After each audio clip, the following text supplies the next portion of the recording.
जी हाँ दोस्तों, बदीन ज़िले जो खूबसूरत शहर गोलार्ची गोलार्ची का गुलन जड़ो दोस्त हाजी नोड़े साहब जो खूबसूरत इंतखाब अमर राय सिंह राजपूत जो ही नज़म पबनते हली थी गगन ते घूमी थी।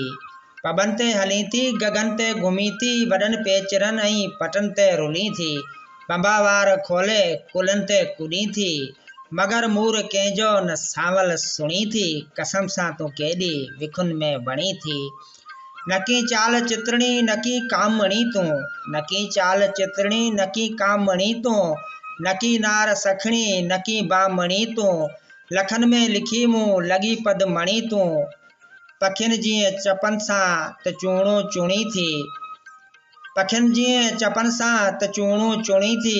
कसम सां तू केॾी विखुन में वणी थी। पबन ते हली थी गगन ते घुमी थी, वॾनि पेचरनि ऐं पटन ते रुली थी।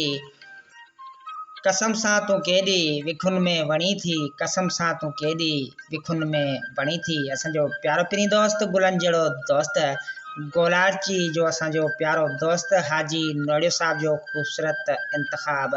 साईं वॾी महिरबानी हाजी नोड़ियो साहब गोलार्ची शहर खां।